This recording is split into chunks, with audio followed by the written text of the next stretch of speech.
الحمدللہ رب العالمین والصلاة والسلام علی سید الانبیاء والمرسلین وعلی آلہ واصحابہ اجمعین اما بعد۔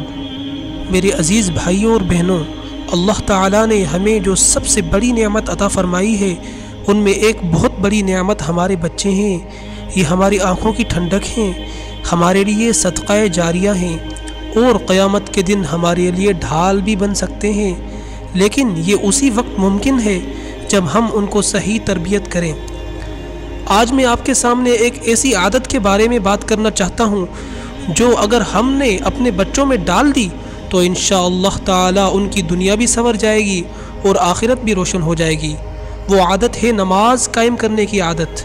اللہ تعالیٰ نے قرآن میں ہمیں فرمایا، ہمیں بتایا وَأْمُرْ أَهْلَكَ بِالصَّلَاةِ وَاصْطَبِرْ عَلَيْهَا، اپنے گھر والوں کو نماز کا حکم دو اور خود بھی اس پر ثابت قدم رہو۔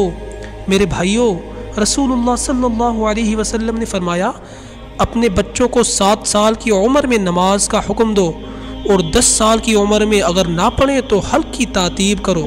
عادت بچپن میں بنتی ہے۔ اگر ہم نے اپنے بچوں کے دل میں نماز کی محبت ڈال دی، مسجد سے محبت ڈال دی، اللہ سے تعلق ڈال دیا، تو وہ بڑے ہو کر بھی اسی راستے سے نہیں ہٹیں گے۔ لیکن اگر ہم نے یہ کام چھوڑ دیا تو دنیا کی مصروفیات، موبائل، گیمز اور بری صحبت ان کے ایمان کو کمزور کر دے گی۔ آج افسوس یہ ہے کہ ہم اپنے بچوں کو ڈاکٹر، انجینئر بنانے کے لیے دن رات محنت کرتے ہیں، لیکن ان کو جنت کا وارث بنانے کے لیے وہ محنت نہیں کرتے جو کرنی چاہیے۔ یہ عادت کیسے ڈالیں؟ سب سے پہلے خود نماز کی پابندی کریں، کیونکہ بچے سنتے کم ہیں، دیکھتے زیادہ ہیں۔ ان کے ساتھ نماز پڑھیں، خاص طور پر باجماعت۔ گھر میں نماز کے اوقات کا احترام کریں، جیسے کھانے اور کھیل کا احترام کرتے ہیں۔ انہیں نماز کی فضیلت اور ثواب کے بارے میں محبت سے بتائیں۔ چھوٹی کامیابی پر انہیں خوش کریں، حوصلہ بڑھائیں۔ یاد رکھیں، اگر ہم نے اپنے بچوں کو نماز کا عادی بنا دیا تو یہ ان کی دنیا کا سب سے قیمتی ہنر ہوگا۔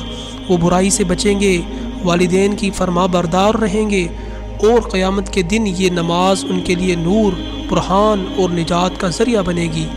آخر میں اللہ تعالیٰ سے دعا ہے کہ اللہ ہمارے بچوں کو نمازی بنائے، قرآن کا دوست بنائے اور دین کا سچا خادم بنائے۔ ہمیں اور ہماری نسلوں کو ہمیشہ اپنے ذکر، شکر اور عبادت کی توفیق عطا فرمائے۔ آمین ثم آمین۔